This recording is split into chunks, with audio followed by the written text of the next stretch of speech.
Welcome back! My name is Baller Scuba. This is Video Games Over Time. We are still in 1982, and today we're going to talk about Deadline. The story of Deadline takes us back to Infocom. We have talked about Infocom before. They created Zork and Zork 2. One of the founders of Infocom, Mark Blank, is responsible for the creation of Deadline. Blank was inspired by the novels of Dennis Wheatley. In particular, Wheatley's crime novel, Who Killed Robert Prentice, was a big inspiration. The working title of the game would be Who Killed Marshall Robner. Blank wanted to create a text-based game that would make the player feel like a detective.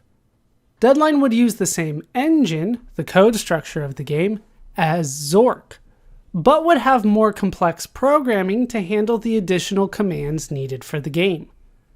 Instead of having a move count and score like Zork had, Deadline would have the time on the screen to give the player a sense of urgency.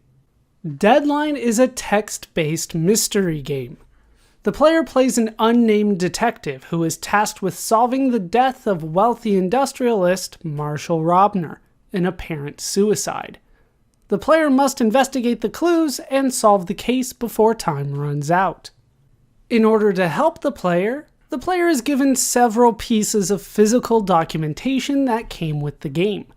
This documentation would provide crucial evidence that could not be found in the game itself. Deadline was released for computers originally on March 11th, 1982, developed and published by Infocom. The first release was known as Release 18. The game would be revised several more times, with the final release, Release 27, being released on October 5th, 1983.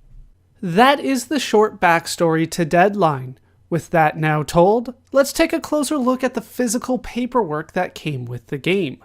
Let's take a look at the casebook. There is a letter from Warren Coates, Marshall Robner's lawyer, to the Chief of Police. It reads, July 9th, 1982. To the Chief of Detectives, Edendale Police Department, Edendale, Connecticut, 06103. Dear Chief, I must once again ask for your assistance on a case involving one of my clients. As you are no doubt aware, Mr. Marshall Robner, the industrialist and philanthropist, was found dead yesterday morning in his home. As far as I can determine, he was found dead on the floor of his library, the victim of an overdose of Ebullien, a medicine which he had been taking lately for severe bouts of depression. He had been alone during the night, and the door to his library had been bolted from the inside. Police had to break the door down with axes, I'm told, to get inside. While I am completely convinced that there was no foul play involved in Mr. Robner's death, it is disturbing that Mr. Robner had called me only 3 days earlier for the purpose of informing me that his will was to be altered. In fact, I was expecting to hear from him this week so that he could deliver the papers to me. Given the size of the Robner estate, I feel that a more complete investigation should be undertaken, if for no other reason than to quash the suspicions which are inevitable in these circumstances. I phoned Mrs. Robner this morning and informed her of my intention of having you take on the case. She was reluctant to be of assistance, but I convinced her to allow you to come around at 8 o'clock tomorrow morning and spend the day. I will be at the house at noon tomorrow for the reading of the current will, which Mr. Robner wrote a few years ago. I hope to see you then. Sincerely yours, Warren Coates. Coates, Shavely & Coates, Attorneys at Law, Suite 1327, Excelsior Tower, Hartford, Connecticut, 06101. There is a folder labeled Documentary Evidence. It reads, File number H657/SJ43.1. Name, Robner Marshall. File opened July 8th, 1982. Cause of death, overdose of Ebullien. There's a small note clipped at the top of the folder. It reads, FYI, personal and private, GKA. Inside are several pages. The first is on the other side of the paperclip. It is an official memo from the Lakeville, Connecticut Police Department. It reads, July 8th, 1982. Regarding evidence on file. The transcripted interviews which follow were obtained July 8th, 1982. Interviewees were persons found in and about the Robner household at the time police arrived. Also attached are representations of physical evidence, including fingerprints, a lab report, and a photograph of the scene of the incident, which have been processed as matters of record. Taken together, the findings indicate the deceased was suffering from acute stress due to business difficulties, possibly exacerbated by marital discord. Of particular interest is young Robner's hostile reaction to questioning. However, the undersigned would not characterize his remarks as being suspicious in nature. More probably, they reflect the respondent's ambivalent feelings towards the deceased. In conclusion, it is the opinion of this investigator that all known facts show this to be an open and shut case of suicide by poisoning. Signed, G.K. Anderson. There is a transcript of an interview with Mrs. Robner. It reads,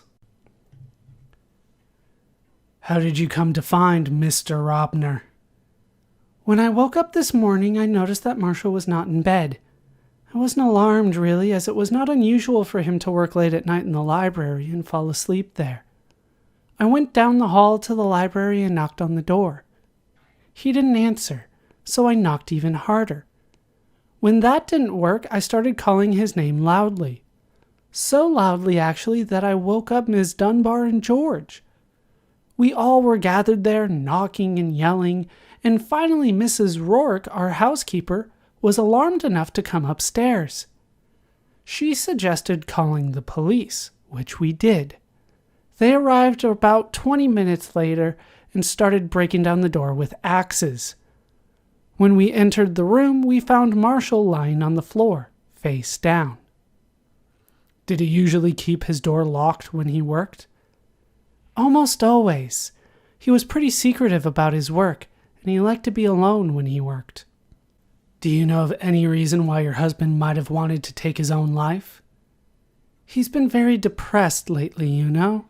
His business, Robner Corporation, is not doing well, and there is talk of selling out to a larger firm.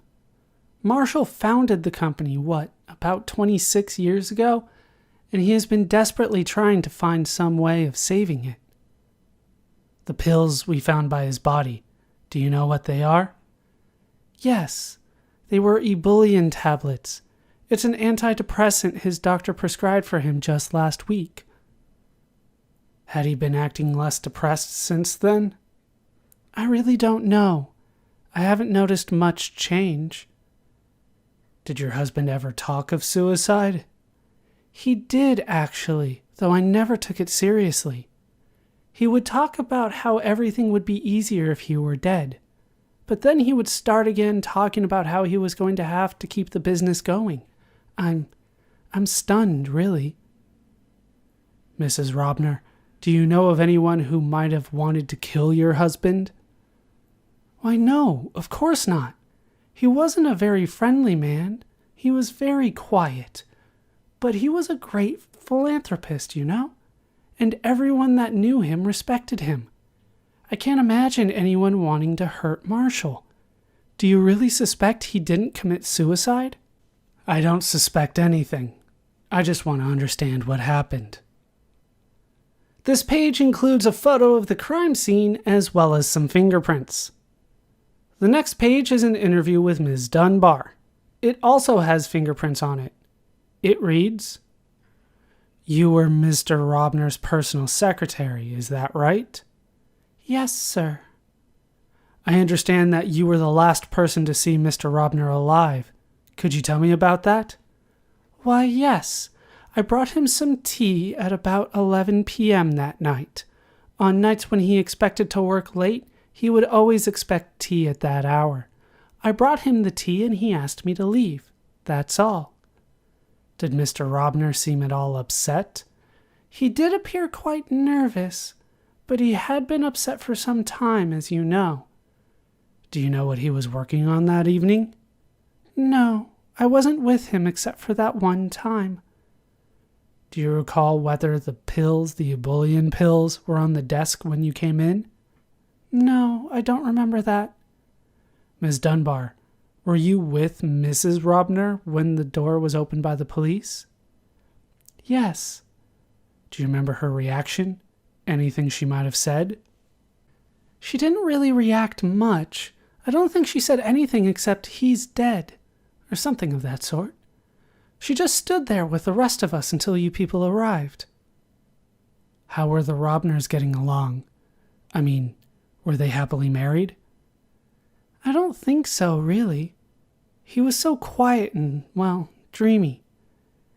She was always scolding him for paying too much attention to the business and to his good works. They rarely went out lately, which seemed to upset Mrs. Robner quite a bit. She had friends of her own that she used to visit. I think she would have gone insane otherwise. Thank you, Miss Dunbar. Oh, one last thing. You prepared the tea for Mr. Robner? Yes, I started the water boiling about a quarter of, and then poured the tea when I heard the whistle from the living room. You weren't in the kitchen during that time? I just told you, no. Was anyone else awake in the house while you were waiting? Yes, I believe that both George and Mrs. Robner were awake. I remember George coming down, reading for a bit, then retiring. Do you believe anyone might have a reason to kill Mr. Robner? No, I can't imagine it. Thank you, Miss Dunbar. Oh, Miss Dunbar, were you at home all night last night, I mean? Well, no, actually. I was out with a friend last night, and we didn't get back until 10:30 or thereabouts. Thanks again, Miss Dunbar. There is also an interview with Mr. Baxter, complete with fingerprints. It reads, "You are Mr. Robner's business partner, is that correct?" That's right. How long have you and Mr. Robner been partners? For about 25 years now. I was his partner almost from the start of the business. Mrs. Robner tells me there have been problems lately with the business. Could you tell me what that's all about? Yes, the business has its problems, some of them quite large.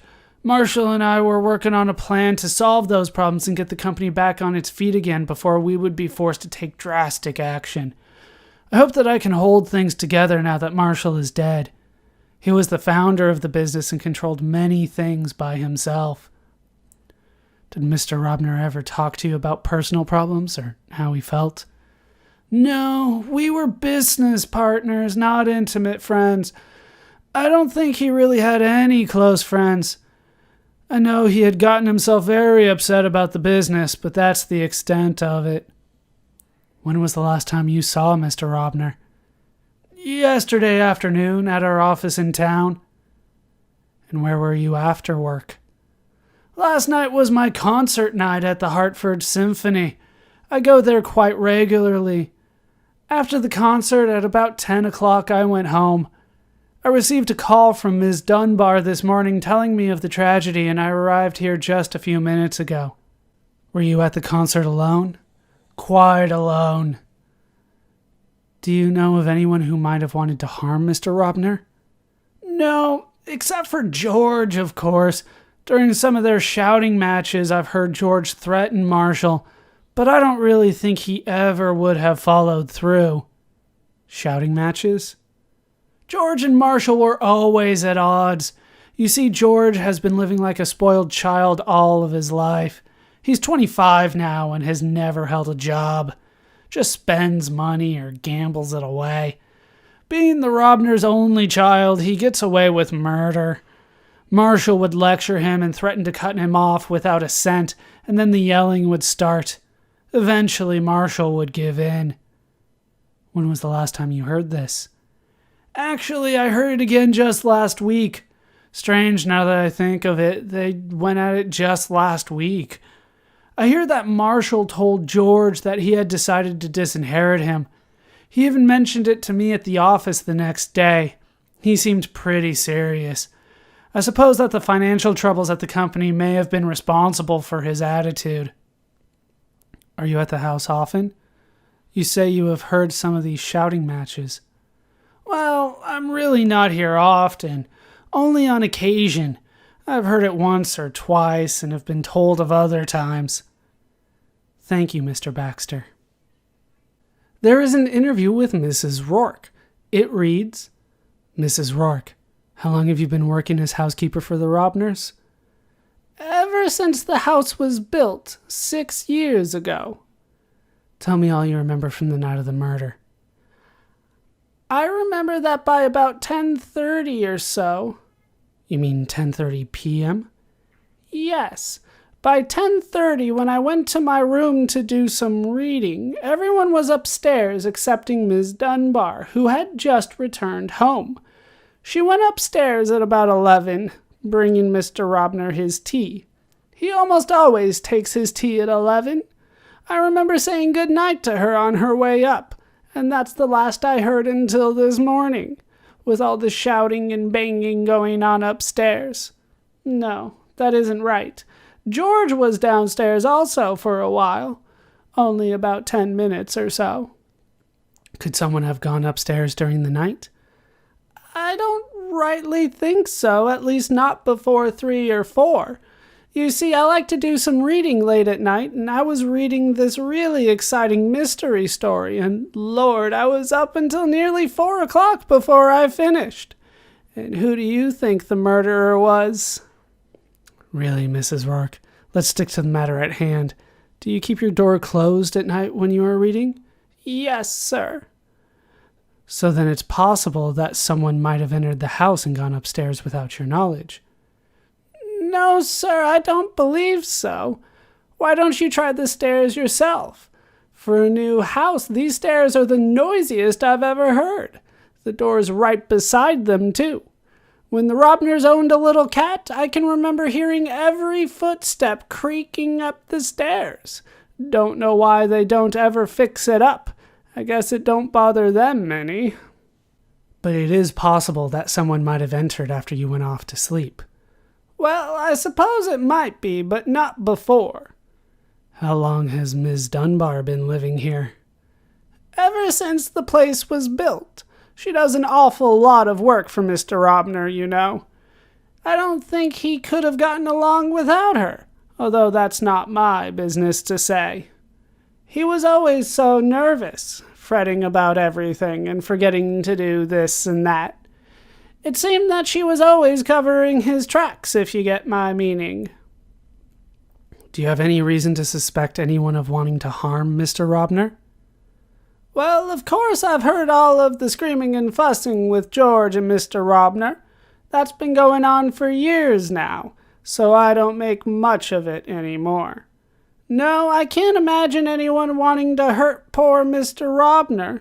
He was such a sweet man. Thank you, Mrs. Rourke. This page includes fingerprints and a lab report from the Lakeville, Connecticut Police Department. It reads, Case, Robner Marshall. File H657/SJ43.1.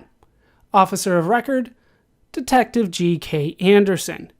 Materials analyzed, porcelain teacup. Analyzed for fingerprints, foreign substances. Date, July 8th, 1982. Laboratory findings. The teacup was analyzed. The cup contained tea only. No trace of ebullient or other substances was found. Fingerprints on the cup belonged to the deceased and Ms. Dunbar. The next page contains an interview with George Robner with fingerprints. It reads, Mr. Robner, I've been told by Mr. Baxter that you and your father had some serious arguments lately. Could you tell me what they were about? I don't think that's your business. I'm told they had to do with your habit of wasting or gambling away your father's money. So? I've even been told that he threatened to disinherit you. Yeah, he said he was going to. I'll bet he didn't, though. He never has. Mr. Robner, let me be frank. I'm told that you threatened violence against your father as recently as a week ago, and now he's dead. Look, I don't get what you're driving at. You find the poor guy dead in his room. The room is locked. His bottle of medicine is nearly empty. What sort of detective are you, anyway? I'm doing the asking if you don't mind. Then ask someone else. Note, JR left abruptly at this point. There is also an official memo from the Lakeville, Connecticut Police Department. It reads, File number H657/SJ43.1. G.K. Anderson, Detective First Class, July 8, 1982, regarding Robner case. Although it appears that at least one member of the Robner household had a reason for wishing Mr. Robner dead, the findings of the medical examiner and evidence gained from interviews with the family and family associates are only consistent with the conclusion that Mr. Robner died of a self-administered overdose of Ebullien. Signed, G.K. Anderson. There is also a photo of the crime scene, complete with chalk outline of where the body was. There is also a corpus delicti, the coroner's findings. It is from Union Memorial Hospital in Lakeville, Connecticut. The summary of findings from coroner's examination reads, File number H657/SJ43.1. Date, July 8, 1982. Sex, male. Race, Caucasian. Color of eyes, brown. Color of hair, gray. Height, 5'11". Weight, 192 pounds. Distinguishing marks, none. Apparent cause of death, drug overdose, Ebullien. There are two body outlines, a front and a back. There is an X marked on the front left part of the forehead. The findings read, There were no injuries or marks of a suspicious nature, except a small bruise on the left temple, consistent with falling to the floor from a chair. Analysis of the blood of the deceased revealed a blood level of 27 milligram percentage for Ebullien. The therapeutic range of this drug is normally 4 to 6 milligram percentage. A fatal dose, while not specified by the manufacturer, has been found to be in the 10 to 20 milligram percentage range. A routine analysis for other common drugs was unproductive. Findings were unremarkable except for massive liver damage consistent with overdose of Ebullien and 10 milligram of Ebullien recovered from the stomach. Death occurred at 1 a.m., plus or minus 1 hour. The blood level of Ebullien and the massive liver damage consistent with Ebullien toxicity lead to the inevitable conclusion that the deceased died of an overdose of that drug. Signed, Xavier A. Hochmuller, M.D., Medical Examiner. There is also a picture of a small bag labeled Physical Evidence A. The tag states tablets found near the body. On the label, there are initials GKA and a date, July 8, 1982. The bag contains 3 round white pills with brownish red spots on them. Finally, there is a scratch paper taped to the back of the folder. It reads, Robner, Marshall, industrialist, philanthropist, big mansion out by lake. Apparent cause of death, drug overdose. Drug addiction, mob. Robner had it all. Estate on lake, charming wife, courteous domestic staff, all the comforts. Why suicide? Murder angle. Door locked from inside. Medical examiner confirmed that Robner overdosed on Ebullien. The son's a rat, but he's no killer. Doesn't add up. Robner's lawyer says okay to come by estate, but only for next 12 hours. Case closes permanently at 8 p.m. tonight. Check out estate, see what's what. Important, don't blow case by making arrest without sufficient evidence, motive, method, and opportunity. Watch out for ruffling wrong feathers, maybe a murderer in the crowd. Don't get self-killed trying to beat deadline. That is the casebook for Deadline. With that now explored, it's time to play the game for ourselves. But we will have to take that on in the next video. That will do it for this video. I hope you have enjoyed it. I hope you laughed. I hope you learned. And I hope to see you next time when we'll start playing Deadline for ourselves. Thanks for watching.